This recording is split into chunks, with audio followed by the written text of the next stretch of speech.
बिस्मिल्लाहिर्रहमानिर्रहीम। इंतज़ार की घड़ियाँ ख़त्म डियर स्टूडेंट्स।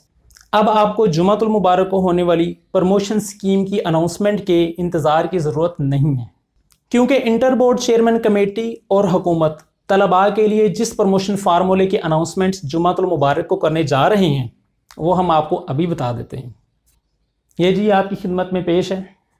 तो डियर स्टूडेंट्स, मैं आपको बता देना चाहता हूँ कि जिन स्टूडेंट्स की सप्ली है या जो स्टूडेंट्स इम्प्रूव करना चाह रहे हैं उनके लिए इसमें बड़ी खुशखबरी है, जो कि हम आगे वक्त आने पर इसी वीडियो में शेयर करेंगे। तो डियर स्टूडेंट्स, चाहे आप 9th क्लास के स्टूडेंट हैं, चाहे 10th की, चाहे आप फर्स्ट ईयर में पढ़ते हैं, चाहे आप सेकेंड ईयर में पढ़ते हैं, चाहे आप इम्प्रूवमेंट करना चाहते हैं किसी सब्जेक्ट में या क्लास में, या आपकी किसी सब्जेक्ट में सप्ली है, आप सभी मुतवज्जो हो जाएं, क्योंकि आज मैं आपको इसका मुकम्मल फार्मूला बताने लगा हूं।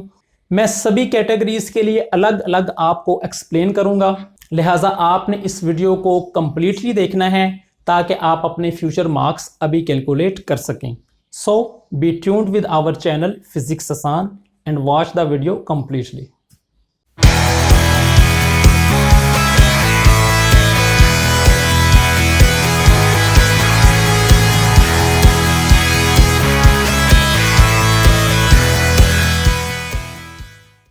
आपके इल्म में होगा कि 11 मई को होने वाली मीटिंग में डिसीजन नहीं हो सका था। तमाम बोर्ड्स ने कुछ ना कुछ वक्त मांग लिया था और 11 मई के बाद 12 मई को भी मीटिंग हुई और आज 13 मई को भी मीटिंग हो रही है। तो डियर स्टूडेंट्स, ये प्रपोज फार्मूला तमाम वज़राए तलीम और बोर्ड्स के सेक्रेटरीज के दरमियान होने वाली मीटिंग में तजवीज़ किया गया, जिसकी सरबराही जनाब शफकत महमूद साहब जो कि वफाकी वज़ीर तालीम हैं उन्होंने की। तो अब हम डिस्कस करते हैं क्लास 10th के स्टूडेंट्स की, जो कि 9th का एग्ज़ाम दे चुके हैं, उनका रिजल्ट आ चुका है। अब उनके लिए फार्मूला हम डिस्कस करते हैं कि उनकी प्रमोशन किस तरह से होगी। जी स्टूडेंट्स, अब आपको मैं 10th क्लास के स्टूडेंट्स की मुकम्मल कैलकुलेशन करके बताने लगा हूँ एग्जाम्पल के तौर पर, ताकि आप सभी अपने अपने फ्यूचर मार्क्स को कैलकुलेट कर सकें। तो ये उन स्टूडेंट्स के लिए है जो अभी 10th क्लास में हैं और उनका 9th का रिजल्ट आ चुका है, 9th के मार्क्स उनके पास मौजूद हैं। तो 10th क्लास के जो मार्क्स हैं वो किस तरह से कैलकुलेट होंगे, फार्मूला देख लीजिए। Marks obtained in 9th plus marks obtained in 9th divided by total marks of 10th class. 10th class के टोटल मार्क्स से आपने डिवाइड करना है। तो पहले हम इस फैक्टर को सॉल्व करेंगे, फिर इसको इसमें ऐड कर देंगे। तो अभी हम एक फर्जी वैल्यू ले लेते हैं। लेट्स सपोज अ स्टूडेंट के जिसके 460 मार्क्स हों। फ़र्ज़ करें कि एक स्टूडेंट के 460 मार्क्स हैं 9th में।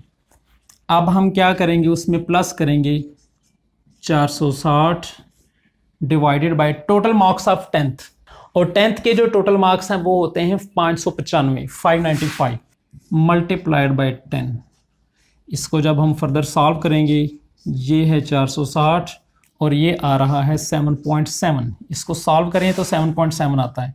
तो जब हम इसको फर्दर सॉल्व करें तो ये सम अप होकर आता है 467, या हम इसको राउंड ऑफ करके 468 भी लिख सकते हैं। तो ऐसे स्टूडेंट्स जिनके 9th में मार्क्स 460 हैं, 10th में उनके मार्क्स बनेंगे 467।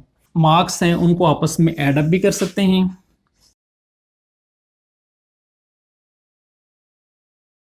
तो ये टोटल मार्क्स हो गए 927। अब आपके ये सिर्फ जो मार्क्स हैं ये सिर्फ थ्योरी के मार्क्स हैं। अब आप इसमें प्रैक्टिकल के मार्क्स भी ऐड अप कर सकते हैं कि आप इसमें 90 मार्क्स ऐड कर लें। अगर आपको फुल मार्क्स अवार्ड किए जाएं तो फिर ये जो मार्क्स हैं 1070। तो 10th क्लास का ऐसा स्टूडेंट जिसके 9th में 460 मार्क्स हैं, उसके फाइनल में जो मार्क्स हैं थ्योरी के वो 927 तो कन्फर्म होंगे, और प्रैक्टिकल में अगर फुल मार्क्स लगें फिर उसमें 90 ऐड करने से ये टोटल मार्क्स बनते हैं। अब हम आते हैं जी 12 क्लास की तरफ। जी स्टूडेंट, अब हम नेक्स्ट केस के लिए स्टडी करते हैं ऐसा स्टूडेंट जो कि 12 क्लास में पढ़ रहा है, यानी जिसने 2020 में 12वीं जमात के एग्ज़ाम देने थे और उसके पार्ट फर्स्ट का जो रिज़ल्ट है वो आ चुका है। जी डियर स्टूडेंट्स, अब हम डिस्कस करते हैं नेक्स्ट केस, ऐसा स्टूडेंट जो कि अभी 12 क्लास में है, यानी पिछले साल वो फर्स्ट ईयर में अपीयर हो चुका है, और 2020 में उसने सेकंड ईयर का इम्तिहान देना था। तो उसके लिए क्या फार्मूला है, marks of 12th is equal two marks obtain in first year plus marks obtain in first year divided by total marks of 12।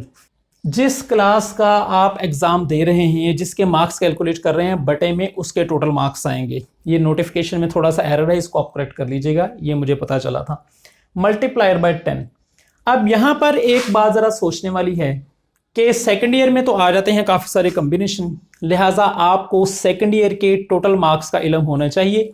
यहाँ मैंने एग्जाम्पल के तौर पर मेडिकल के जो टोटल मार्क्स होते हैं सेकंड ईयर में वो 595 होते हैं, जबकि प्री इंजीनियरिंग के जो टोटल मार्क्स होते हैं सेकेंड ईयर में वो 580 होते हैं। जबकि ऐसे स्टूडेंट जिनका कम्बिनेशन फिजिक्स मैथ के साथ कंप्यूटर साइंस का हो, उनके जो टोटल मार्क्स हैं सेकेंड ईयर में वो 590 होंगे। ये इनमें जो डिफरेंस है ये इनमें प्रैक्टिकल मार्क्स की वजह से है। तो हमने एग्जांपल ली हुई है मेडिकल की, कि अगर कोई मेडिकल का स्टूडेंट है तो लेट्स सपोज हम लेट कर लेते हैं कि एक स्टूडेंट है, उसके जो मार्क्स हैं फर्स्ट ईयर में वो हैं 410।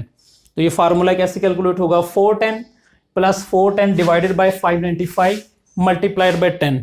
तो इसको जब हम सॉल्व करेंगे तो ये आंसर आ जाएगा। तो ये उसके टोटल मार्क्स होंगे पार्ट सेकंड में। अब अगर हम इसके टोटल मार्क्स कैलकुलेट करना चाहें, फर्स्ट ईयर के मार्क्स प्लस सेकेंड ईयर के मार्क्स, ये आंसर आ रहा है 827। थ्योरी में उस बच्चे के इतने मार्क्स होंगे। अब प्रैक्टिकल का क्या शेड्यूल बनता है, चूंकि ये वाले स्टूडेंट्स तो प्रैक्टिकल एग्जाम नहीं दे सकेंगे बिल्कुल भी, ना ही मैट्रिक वाले तलबा, लिहाजा प्रैक्टिकल में आपको फुल मार्क्स भी अवार्ड किए जा सकते हैं या 50% फुल मार्क्स दिए जाएंगे और बाकी जो 50% है वो आपके ऑब्टेन्ड मार्क्स की रेशो के लिहाज से होंगे। बहरहाल जो भी रेशो हो, अगर हम इसमें फुल मार्क्स कंसीडर करें, 90 मार्क्स ऐड कर दें, तो ये जो टोटल मार्क्स हैं 970, कि उस बच्चे के जो टोटल मार्क्स हैं वो 917 होंगे। जी स्टूडेंट्स, अभी हमने तस्करा किया ऐसे स्टूडेंट्स का जो 10th क्लास में हैं और उनके मार्क्स लगेंगे 9th की बेस पर, यानी प्रीवियस मार्क्स की बेस पर, और जो 12th क्लास में हैं और उनके भी प्रीवियस मार्क्स की बेस पर नेक्स्ट मार्क्स लगे। तो भाई अगर आपके मार्क्स फर्स्ट ईयर में या 9th में कम हों तो ज़ाहिर है उसी हिसाब से नेक्स्ट मार्क्स आएंगे। अगर वो आपको अच्छे ना लगें तो आप सप्लीमेंट्री में एग्ज़ाम दे सकते हैं। इस बारे में भी मैं एक वीडियो लॉन्च कर चुका हूँ। तो जी स्टूडेंट्स, जो अभी 10th में हैं और वो अभी अपने मार्क्स कैलकुलेट कर सकते हैं, और जो सेकंड ईयर में हैं वो भी अभी अपने मार्क्स कैलकुलेट कर सकते हैं, तो आप लोग जल्दी जल्दी अपने मार्क्स कैलकुलेट करके मुझे इनबॉक्स में बताइए कि आपके टोटल मार्क्स कितने बन रहे हैं। जी, अब हम डिस्कस करते हैं ऐसे स्टूडेंट जो अभी 9th क्लास में हैं या ऐसे स्टूडेंट जो अभी फर्स्ट ईयर में हैं। तो ये ऐसे स्टूडेंट्स हैं, इनके मार्क्स जो है अभी इनके हाथ में हैं, यानी ये अभी एफर्ट कर सकते हैं। लेकिन इनके लिए दो ऑप्शन हैं। जो स्टूडेंट अभी 9th क्लास में हैं और वो 10th क्लास का जो एग्ज़ाम है जो 2021 में देंगे, ये पॉसिबिलिटी है कि उनसे कंबाइंड एग्ज़ाम ले लिया जाए। 9th का एग्ज़ाम अभी स्किप कर दिया जाए और अगले साल 9 और 10th दोनों का इकट्ठा एग्ज़ाम ले लिया जाए। इस चीज़ का भी तज़किरा मैं अपनी वीडियो में पहले कर चुका हूँ कि ये एक पॉसिबल ऑप्शन है। और जो दूसरी ऑप्शन है वो ये है कि 9th का एग्ज़ाम स्किप कर दिया जाए, लेकिन जो 10th के एग्ज़ाम में आप जो मार्क्स लेंगे उसकी बेस पे 9th के मार्क्स मिल जाएं। तो अभी आपके पास चांस है, आप एफर्ट कर सकते हैं, अच्छे मार्क्स आ सकते हैं आपके। तो इसका फार्मूला आप देख सकते हैं, marks of 9th is equal two marks obtain in 10th, जो आप 2021 में लेंगे। अगर एक एग्ज़ाम होता है तो marks obtain in 10th divided by total marks of 9th। और अभी हम एक एग्जांपल ले लेते हैं। लेट्स सपोज किसी स्टूडेंट के 10th में से 595, 580 या 590 में से उसके 470 मार्क्स आ जाते हैं। लेट्स सपोज हम फर्जी वैल्यू लिखते हैं 470, और इसको फर्स्ट ईयर के मार्क्स 505 से डिवाइड करके इस फैक्टर को 10 से मल्टीप्लाई कर देते हैं। इसको जब कैलकुलेटर से कैलकुलेट किया जाएगा तो ये तकरीबन 9.3 आ रहा है, लिहाजा इसका जो सम अप है वो आ जाएगा 479 मार्क्स। अब जो आप इसके जो टोटल मार्क्स हैं वो आसानी से कैलकुलेट कर सकते हैं। इन दोनों का जो सम अप है वो क्या आ रहा है, 949। तो इसमें जो प्रैक्टिकल के मार्क्स हैं, जो प्रैक्टिकल्स हैं वो नेक्स्ट ईयर आपके होंगे, तो इसमें आप प्रैक्टिकल के मार्क्स ऐड अप कर सकते हैं। जी स्टूडेंट्स, अब हम बात करते हैं फोर्थ केस। जो स्टूडेंट अब 11th क्लास की तैयारी कर रहे थे, जिनका अभी 11वीं का एग्ज़ाम देना था और उन्होंने पार्ट सेकंड यानी कि सेकंड ईयर का जो एग्ज़ाम है वो 2021 में देना था, तो होगा ये कि आपका जो फर्स्ट ईयर का 2020 में एग्ज़ाम हो रहा है वो तो हो चुका है स्किप, वो अब एग्ज़ाम नहीं होगा, ये डिसीजन हो चुका है। अब जब ये फर्स्ट ईयर का एग्ज़ाम नहीं होगा तो दो ऑप्शन हैं, या तो आपका कंबाइंड एग्ज़ाम होगा 2021 में, यानी फर्स्ट ईयर का भी और सेकंड ईयर का भी, और ये आपके लिए एक टफ सिचुएशन है, आपको अच्छा खासा पढ़ना पड़ेगा। तो दूसरी ऑप्शन जो ये है कि अगर आपका फर्स्ट ईयर स्किप भी हो जाए और फर्स्ट ईयर के एग्ज़ाम भी ना लिया जाए, अगले साल सिर्फ सेकंड ईयर का लिया जाए, फिर जो फर्स्ट ईयर के जो मार्क्स हैं वो असेसमेंट के ज़रिए होंगे। तो वो असेसमेंट का फार्मूला ये है, मार्क्स ऑफ फर्स्ट ईयर, वो फार्मूला क्या है, marks obtain in 12th class plus marks obtain in 12th class divided by total marks of 11th class, part 1 के जो मार्क्स होंगे, मल्टीप्लाइड बाय 10। अब इसमें मैंने जो सारे एग्जांपल्स हैं वो तकरीबन हाईएस्ट मार्क्स की ली हैं। अब हम इसमें थोड़े से कम मार्क्स की एग्जांपल ले लेते हैं। लेट्स सपोज किसी बच्चे के सेकंड ईयर में जो मार्क्स हैं वो आ जाते हैं 350, तो इसकी कैलकुलेशन कैसे आएगी, 350 divided by total marks of first year. First year में चूँकि प्रैक्टिकल नहीं होते, लिहाजा उनके जो टोटल मार्क्स हैं वो किस तरह से आएंगे कि आप लोग 1100 में से इन मार्क्स को माइनस कर देंगे तो फर्स्ट ईयर के मार्क्स आ जाएंगे। तो अगर हम मेडिकल की बात करें तो इसको हमें डिवाइड करना पड़ेगा 505। अब हम इसको सिंप्लीफाई कर लेते हैं, तो ये आ जाएगा 357 मार्क्स।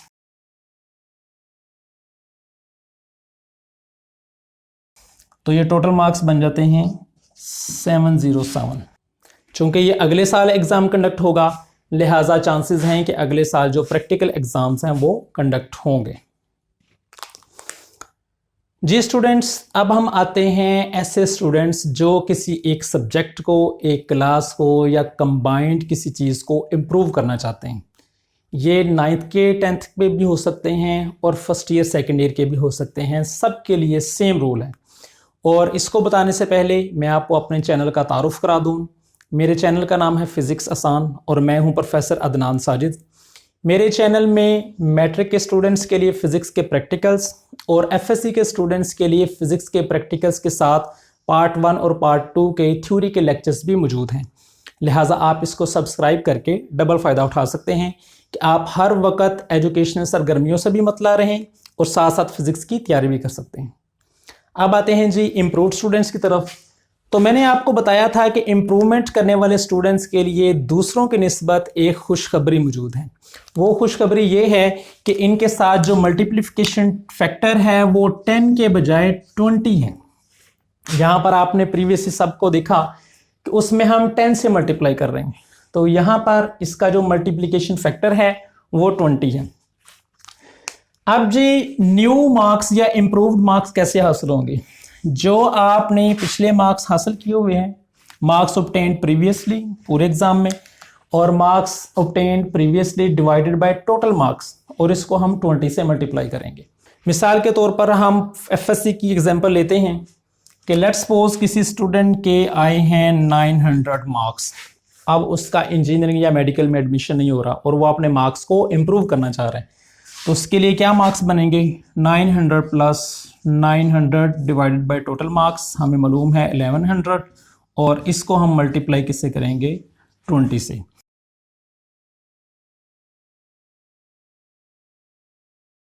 अठारह मार्क्स की इम्प्रूवमेंट। और अगर आपको अपनी ये इम्प्रूवमेंट पसंद ना आए, आप 1000 को क्रॉस करना चाहते हैं, तो फिर आपके लिए ऑप्शन है, मैं इसके ऊपर वीडियो बना चुका हूं कि आप अक्टूबर और नवंबर में होने वाले सप्लीमेंट्री एग्ज़ाम में पार्टिसिपेट करें और उसमें आप इससे ज़्यादा मार्क्स भी ले सकते हैं, but that depend your hard working. जी डियर स्टूडेंट्स, ऐसे तलबा जिनकी किसी एक सब्जेक्ट में या 2 सब्जेक्ट में कम पार्ट आ गई हो, उनके लिए गवर्नमेंट ने क्या हल पेश किया है ये आपके सामने है। मैं यहाँ पर सिर्फ एक सब्जेक्ट के लिए लिखने लगा हूँ, उसी को आप दूसरों के ऊपर भी इम्प्लीमेंट कर सकते हैं। न्यू मार्क्स कैसे आएंगे? Marks obtain previously plus marks obtain previously divided by total marks, और इसका मल्टीप्लिकेशन फैक्टर जो है वो भी गवर्नमेंट ने 10 से बढ़ा दिया है और वो है 15। इसको 15 से मल्टीप्लाई किया जाएगा। जो हम मिसाल लेते हैं कि अगर एक स्टूडेंट थोड़े से मार्जिन से फेल है और उसके प्रीवियस मार्क्स हैं 24 मार्क्स लिए, पास नहीं हुआ, तो marks obtained previously divided by 75 into 15, तो ये जो आंसर है ये आ जाएगा 24। इसको जब आप सिंप्लीफाई करें तो यह आंसर आ रहा है 4.8। तो इसको जब आप सिंप्लीफाई करेंगे तो ये आंसर आ रहा है 4.8। अब जो उसके मार्क्स आ जाएंगे वो होंगे 28.8, और अगर इसको राउंड ऑफ कर लिया जाए तो ये बन जाएगा 29 मार्क्स। यानी कि जो प्रीवियसली थोड़े मार्जिन से फेल है उस बच्चे को पास कर दिया जाएगा, और जिसके मार्क्स बहुत कम हैं 10-12 हैं तो वो तो भाई फिर इस फार्मूले से पास नहीं हो सकेगा। जी स्टूडेंट्स, होपिंग सो कि आपको तमाम तर कैलकुलेशन समझ आ गई होगी। अगर ना समझ आए तो वीडियोस को बार बार दोबारा देख लें, और अगर फिर भी ना समझ आए तो मुझे इनबॉक्स में ज़रूर कमेंट्स करें। I will answer your all the questions. जी स्टूडेंट, ये तो थी सारी मुजव्वज़ा प्रमोशन फार्मूले के ऊपर सारी कैलकुलेशन। तो जब जुमे को फाइनल ये सारी कैलकुलेशंस आ जाएंगी उस वक़्त हम फिर आपकी खिदमत में दोबारा हाज़िर होंगे, और उसमें डिटेल से आपको जितने भी पॉइंट्स होंगे वो मैं सारे एक एक करके आप सबको समझाऊंगा। आप अपने दोस्तों, अपने क्लास फेलोज़ को इस कंटेंट को शेयर कीजिए, खुद भी सब्सक्राइब करें और दूसरों को भी कहें, ताकि आप फिज़िक्स सीखने के साथ साथ तालीमी ख़बरों से भी बाखबर रहें। बहुत शुक्रिया, अपना ख्याल रखिए। अल्लाह हाफ़िज़।